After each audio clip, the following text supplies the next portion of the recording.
नमस्कार, मेरा नाम डॉक्टर सृष्टि पटेल है। मैं पीएचडी की छात्रा हूँ और आयुर्वेद पॉडकास्ट की इस श्रृंखला में आपका स्वागत करती हूँ। आज की हमारी चर्चा का विषय है स्वच्छ दूध उत्पादन, जिसके लिए मैं स्वागत करना चाहूँगी डॉक्टर देवेंद्र कुमार सर का, जो कि पशुधन उत्पाद प्रौद्योगिकी विभाग में वरिष्ठ वैज्ञानिक के रूप में कार्यरत हैं। सर लगभग पिछले 15 वर्षों से भारतीय पशु चिकित्सा अनुसंधान संस्था में अपनी सेवाएं प्रदान कर रहे हैं। सर आपका बहुत बहुत स्वागत है। धन्यवाद। मेरा पहला प्रश्न आपसे यह होगा सर कि स्वच्छ दूध उत्पादन का वास्तव में क्या तात्पर्य है?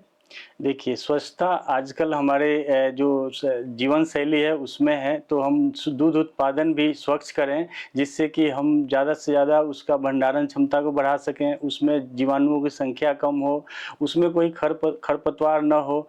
इसके लिए हमें क्या करना है कि हमें जानवरों का जो देख रेख सही से करना है, जानवरों में कोई बीमारी नहीं हो, उससे रिलेटेड जो बर्तन है उसकी साफ़ सफाई जो हम लोग आगे इसका डिस्कशन करेंगे। इन सब पहलुओं का ध्यान अगर रखते हैं जो दूध की गुणवत्ता है और जो भंडारण क्षमता है वो अधिक होगी और उससे उसकी पोषण क्षमता भी बढ़ेगी, तो उसको हम ज़्यादा से ज़्यादा उससे मुनाफा कमा सकते हैं। सर जैसे कि आपने बताया कि स्वच्छ दूध हमारी जीवन शैली के लिए कितना महत्वपूर्ण है, तो अस्वच्छ दूध होने के क्या-क्या कारण हो सकते हैं? देखिए डॉक्टर सृष्टि, जैसे स्वच्छ दूध नहीं है इसका मतलब है कि उसमें या तो जीवाणुओं की संख्या बहुत ज़्यादा है, या फिर उसमें कोई खरपतवार उपलब्ध है, या फिर कोई जब हम बर्तन से जो बैक्टीरिया है जो आ जाते हैं, तो उसके लिए क्या क्या करना है हमें कि जो जानवर का जो थन है या फिर जो स्वस्थ जानवर है उसी को हमें दूध उत्पादन में लेना है। बर्तन जो है हमें साफ़ सफाई रखना है, जो परिवेश से जैसे घास भूसे और या फिर गोबर के कुछ अंश दूध में आ सकते हैं, उससे दूध अस्वच्छ हो सकता है और वो ढेर सारे बीमारी के कारक बन सकते हैं। तो इसलिए हमें बहुत सारे जो स्वच्छता के जो नियम हैं उसका पालन करना है। जैसे आदमी का जो दूहने वाले हैं उनके हाथ की सफाई करना, परिवेश को साफ सुथरा करना, बर्तन को गर्म पानी से धोना। तो ये सब चीज़ें हम अगर ध्यान रखते हैं तो उसमें जो जीवाणु आते हैं दूध में उसको हम रोक सकते हैं, या फिर कोई खरपतवार है उसको आने से रोक सकते हैं अगर दूध को हम ढक के रखते हैं तो इन सब व्यवस्था को करते हुए हम एक स्वच्छ दूध उत्पादन की ओर कदम बढ़ा सकते हैं। तो सर स्वच्छ दूध उत्पादन के लिए किसानों को कौन-कौन से कदम उठाने चाहिए? हाँ, देखिए जैसे आजकल जो किसान हैं हमारे वो आजकल जागरूक किसान हैं। तो अगर हम थोड़ी-सी उनको जानकारी दे दें कि हमें दूध उत्पादन में क्या-क्या जो है स्वच्छ दूध उत्पादन के लिए हमें किस-किस स्टेप पे ध्यान देना है, तो हम एक बहुत अच्छा क्वालिटी का दूध उत्पादन कर सकते हैं। इसको हम 3 स्तर पे देख सकते हैं।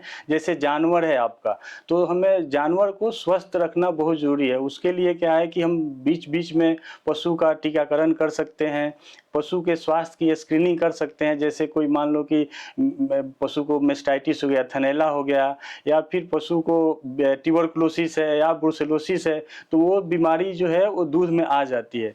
तो अगर हम समय-समय पे स्क्रीनिंग करते हैं और जो बीमार पशु है उसको अलग कर दें, जो बीमार पशु से दूध जो प्राप्त हो रहा है उसको हम अलग रखें, तो हम एक स्वच्छ दूध उत्पादन की ओर अग्रसर हो सकते हैं। दूसरी बात ये है कि जो हमारा जानवर पहले दूध निकालने से पहले उसके थन की सफाई करना, गुनगुने पानी से सफाई करें, उसको हम एक सूखे तौलिए से साफ करें और उसके बाद दूध दूहना शुरू करें। तो दूध दूहने की प्रक्रिया भी है बहुत ये महत्वपूर्ण है अगर हम स्वच्छ दूध की बात करते हैं, क्योंकि अगर हम प्रक्रिया सही नहीं अपनाएंगे तो बाद में वो दूध जानवर है वो खराब हो जाता है। जैसे दूहने के तरीके, जैसे दूध दूहने के तरीके हैं उसमें 2-3 तरीके हैं। जैसे स्ट्रिपिंग किया जाता है, नकलिंग करते हैं, फुल हैंड मिल्किंग है। तो हमें हमेशा फुल हैंड मिल्किंग का प्रयास करना है, जिससे कि उसमें कम से कम इंजुरी होगा और उसका जो है थन स्वस्थ रहेगा, तो दूध भी हमें सही प्राप्त होगा। दूसरा, दूहने के बाद हम चाहें तो उसमें टीथ डिप लगा सकते हैं, जिससे वो सैनिटाइज हो जाएगा। जब दूध हमें प्राप्त हो जाता है तो उसको छानने की प्रक्रिया है, ताकि अगर कोई घास पात या शरीर के जानवर के शरीर से कुछ अगर हमें कुछ गोबर का अंश चाहे खरपतवार का अंश चाहे बाल आ जाता है दूध में, तो उसको हम छान के अलग करना हमें ज़रूरी है रेफ्रिजरेशन या किसान के माने कंज्यूमर के घर तक जाने से पहले। तो उसके लिए जो हम कपड़ा इस्तेमाल करते हैं और छानने के लिए जो भी इक्विपमेंट इस्तेमाल करें उसकी साफ सफाई, कपड़े को हमेशा गर्म पानी से धोएं और उसको पीरियडिक चेंज करते रहें। दूसरा जो बर्तन हम ले रहे हैं उसको गर्म पानी से धोएं, दूध को हमेशा ढक के रखें, ठंडे जगह पे रखें। हो सके तो आजकल छोटे-छोटे milk cooling system, chilling system उपलब्ध हैं, तो उस सिस्टम को हम घरों में प्रोक्योर करके रख सकते हैं और दूध को ठंडा करें। अगर दूध ठंडा करने का व्यवस्था नहीं है, तो आपको 2 से 3 घंटे में इसको कहीं न कहीं डेयरी में पहुँचा देना है या कंज्यूमर के घर पहुँचा देना है या फिर कोई शॉप पे जहाँ आप दूध देना चाहते हो वहाँ पहुँचा देना है, ताकि इस दूध का इस्तेमाल हो सके। अदरवाइज़ ये दूध रूम टेम्परेचर पे रखेंगे तो धीरे-धीरे संक्रमण बढ़ेगा और वो खराब हो जाएगा। सर, जैसा कि आपने बताया कि हमें साफ-सफाई के साथ पशुओं से दूध उत्पादन लेना चाहिए, तो क्या उसके बाद मिल्क कलेक्शन सेंटर में भी इसका कोई उपाय है? हाँ, क्योंकि ज दूध उत्पादन के हर स्टेज पे हमें स्वच्छता का ख़्याल रखना है। तो अगर किसान हमारा स्वच्छ दूध उत्पादन कर रहा है, तो कलेक्शन सेंटर पे भी अगर स्वच्छ दूध उत्पादन जैसे स्वच्छ कलेक्शन हो, कलेक्शन सेंटर पे जैसे आप देखे होंगे वेइंग बॉयल है या मिल्क सैंपलिंग डिवाइस है, जो सैंपल लेते हैं दूध की जाँच-पड़ताल के लिए, तो उसको हमें साफ-सुथरा रखना है। उसके बाद जैसे हम कंटेनर इस्तेमाल करते हैं ट्रांसफ़र करने के लिए बीएमसी में, इमीडिएट चिलिंग की व्यवस्था करनी है ताकि दूध हम 4 डिग्री पे ठंडा कर लें। तो इन सब बातों का ख़्याल रखें और जो भी इक्विपमेंट्स हम यूज़ कर रहे हैं for the collection of milk, उसको हमें सैनिटाइज़ करना है, गर्म पानी से उसको वॉश करना है और सैनिटाइज़ करना है, जिससे कि उसमें जीवाणुओं की संख्या कम रहे और दूध जब हम दूसरे बैच में शाम में या सुबह में जब दूध डालते हैं उसमें, तो उस दूध की स्वच्छता बरकरार रहे। तो वहाँ पे भी जितना हम किसानों के यहाँ ध्यान देने की ज़रूरत है कि दूध का उत्पादन स्वच्छ हो, उतना ही ध्यान वहाँ कलेक्शन सेंटर पे भी देना पड़ेगा, तभी एक श्रृंखला स्वच्छता का मेंटेन हो पाएगा। सर, जैसा कि हम जानते हैं कि ज़्यादातर उत्पादन छोटे किसानों के द्वारा होता है, तो ऐसी वह कौन-सी तकनीकें अपनाएँ जिससे कि वह उनके लिए उपयोगी साबित हो?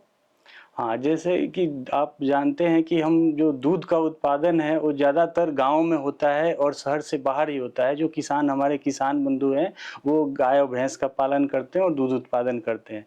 तो आजकल जो सुविधाएँ गाँव में भी बहुत सारी सुविधाएँ हो गई हैं, जैसे इलेक्ट्रिसिटी की व्यवस्था है। तो उसमें हम मिल्क प्रोडक्शन के लिए अगर जानवर ज़्यादा है, तो हम मशीन मिल्किंग का इस्तेमाल कर सकते हैं। मशीन मिल्किंग से क्या है कि वहाँ पे बहुत ज़्यादा हम आदमी इन्वॉल्व नहीं होगा, हाथ नहीं लगाएँगे दूध को, तो स्वच्छता उसमें हम बरकरार कर सकते हैं। दूसरा है जो हमारा मिल्क पार्लर है, मिल्किंग पार्लर है, उसकी साफ-सफाई का ध्यान रखें, उसमें एडुकेट वेंटिलेशन दें, एग्जॉस्ट लगाएँ, फ्लाई कैचर लगाएँ, जिससे फ्लाइज़ अगर दूध में आ जाती हैं तो बहुत तरह के संक्रमण हो जाते हैं। तो फ्लाई कैचर को लगाते हुए वहाँ पे हम उसके बाद टीथ डिप और स्प्रे, आजकल स्प्रे भी उपलब्ध है जो कि हम टीथ पे कर सकते हैं, डिप उपलब्ध है तो उसको लगा सकते हैं।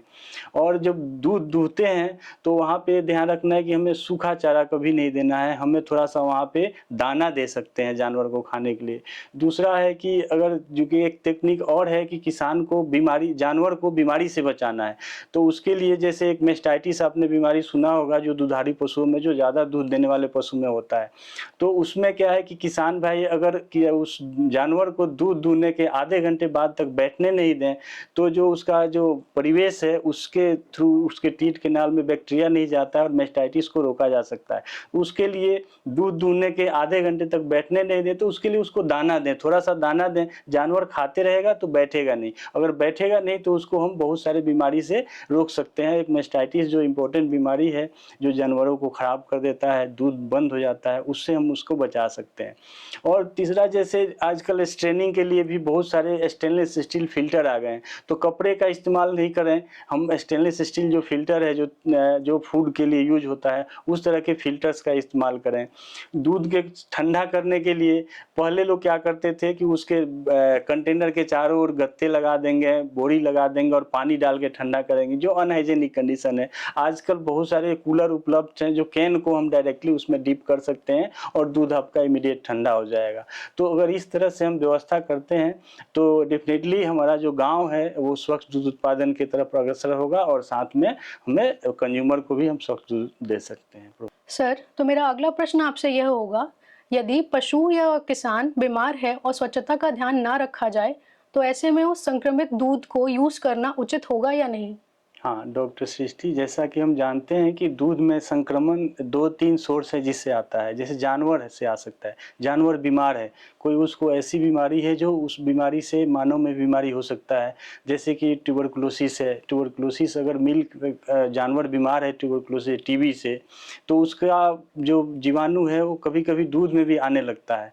और ये जीवाणु इतना खतरनाक है कि हम जब प्रेशराइज़ करते हैं, दूध को गर्म करते हैं, जो इंडस्ट्री में प्रेशराइज़ेशन हम यूज़ करते हैं टेम्परेचर, उससे भी वो डिस्ट्रॉय नहीं होता है, नहीं मरता है और वो दूध में आ जाता है।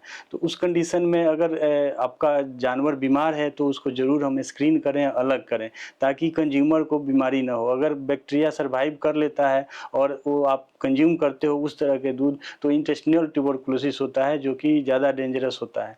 तो जैसे उसी तरह से एक बीमारी होता है ब्रुसेलोसिस, जो जानवरों में एबॉर्शन करता है, गर्भपात करता है, वो आदमी में भी आएगा। तो वो अगर दूध से आ जाता है तो उससे भी बीमारी हो जाती है, बुखार होगा, गर्भपात हो जाएगा, बांझपन के शिकार हो जाएंगे लोग। तो ये 2 बीमारी जो प्रमुख बीमारी है, इसका हम रेगुलर स्क्रीनिंग 6 महीने पे स्क्रीनिंग करना चाहिए, ताकि हम उसके बीमारी को रोक सकें। अगर नॉन जानवर है कि ये जानवर बीमार है तो उसको अलग रखें, उसके दूध को हम सही से गर्म करके इस्तेमाल कर सकते हैं। इंश्योर करना पड़ेगा कि दूध हमारा गर्म करने से वो बैक्टीरिया उसमें नहीं है।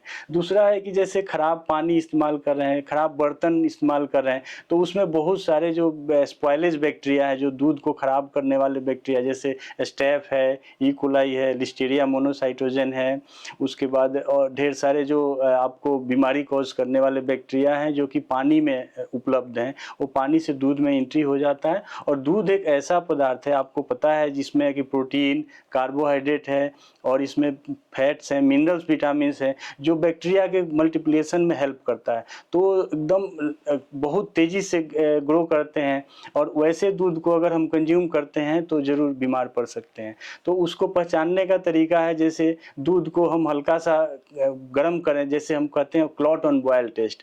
अगर दूध गर्म करने पे फट जाता है, इसका मतलब कि उस दूध में बैक्टीरिया की संख्या बहुत ज़्यादा है, उसमें एसिडिटी डेवलप हो गया है, लैक्टिक एसिड डेवलप हो गया है। तो वैसे दूध को हमें इस्तेमाल नहीं करना चाहिए, नहीं पीना चाहिए, क्योंकि वो हमें पता है कि वो दूध में बैक्टीरिया बहुत ज़्यादा है और वो दूध फट जा रहा है गर्म करने से ही।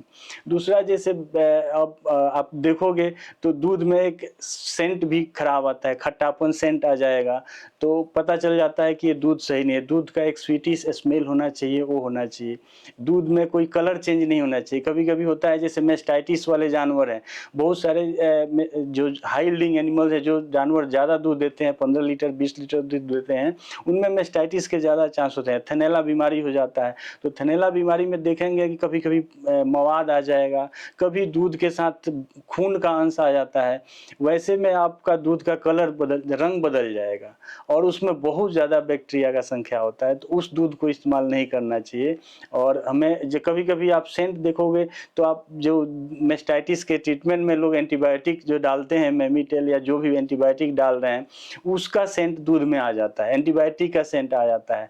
तो उसमें एंटीबायोटिक प्रेजेंट है तभी सेंट आ रहा है, तो वैसे दूध को इस्तेमाल ना करें। तो कभी भी अनवांटेड जो सेंट है, या जो उसमें कोई स्मेल है, या फिर कोई देखने में खराब लग रहा है दूध, उसको इस्तेमाल ना करें। दूध अगर फट जा रहा है बॉयल होने में, उसको पीने के लिए इस्तेमाल ना करें। स्पेशली छोटे बच्चे को ना दें, जो क्रिटिकल जो एजेड लोग हैं उसको ना दें। तो इस तरह से हम बच सकते हैं दूषित दूध से।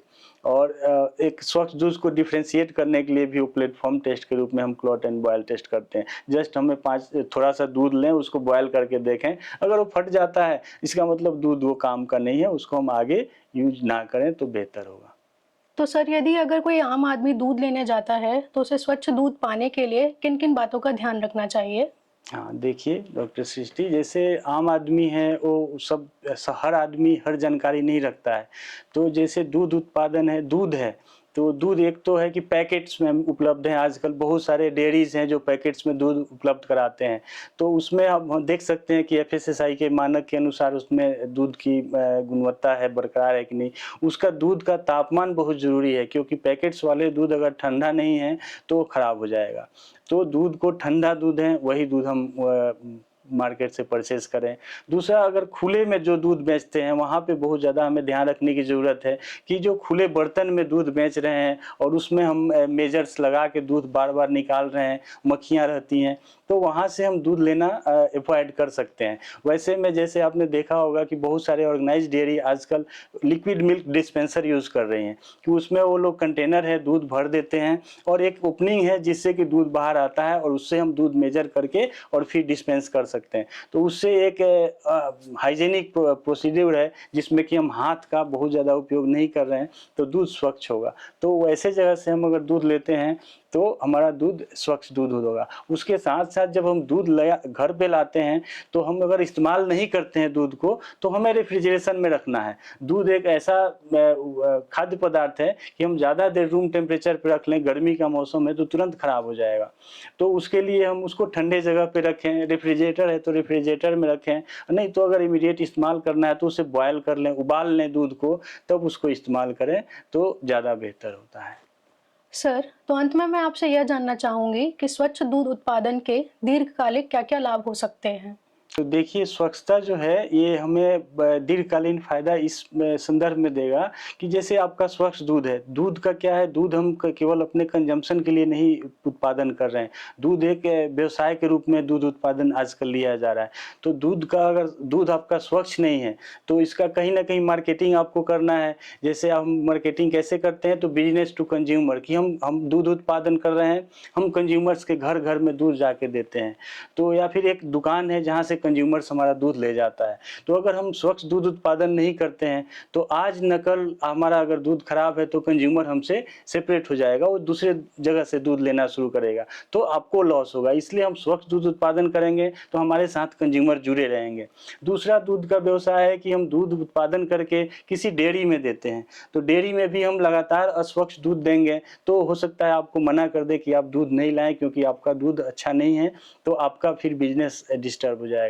तीसरा है, अगर हम दूध बनाते हैं किसी बिजनेस को देते हैं, जैसे आप स्वीट बनाने वाले हैं, हलवाई हैं, तो वहाँ पे भी अगर आप स्वच्छ दूध उत्पादन करके नहीं ले जा रहे हैं, आपके दूध में खरपतवार है, आपका दूध गर्म करते फट जा रहा है, तो कितने दिन तक वो हलवाई या मिठाई बनाने वाला आपका दूध लेगा, फिर धीरे धीरे आपसे अलग कर देगा और आपका बिजनेस धीरे धीरे स्लो डाउन होने लगेगा।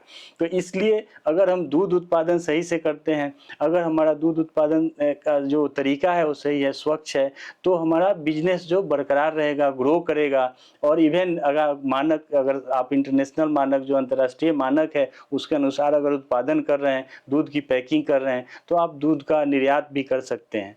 तो ये सब सुविधाएं हैं, लेकिन हमें हर स्टेज पे स्वच्छता और जो मानक दिए गए हैं food safety standard authority of India के, FSSAI के, उसका ख्याल रखना है दूध के उत्पादन में, प्रसंस्करण में, पैकेजिंग में और मार्केटिंग में भी, तो हम अपने व्यवसाय को आगे बढ़ा सकते हैं। तो इससे हमें यह पता चलता है कि स्वच्छ दूध उत्पादन हमारे स्वास्थ्य, किसानों की आमदनी और देश की डेयरी छवि के लिए कितना महत्वपूर्ण है। इसी के साथ साथ मैं सर का भी बहुत बहुत धन्यवाद करना चाहूँगी कि उन्होंने हमारे साथ मुख्य बिंदुओं को साझा किया, और अपने दर्शकों का भी बहुत बहुत धन्यवाद करना चाहूँगी कि वह हमारे साथ जुड़े रहे। आशा है कि वह आगे भी हमारे साथ ऐसे ही आईवीआरआई पॉडकास्ट में जुड़े रहेंगे। धन्यवाद।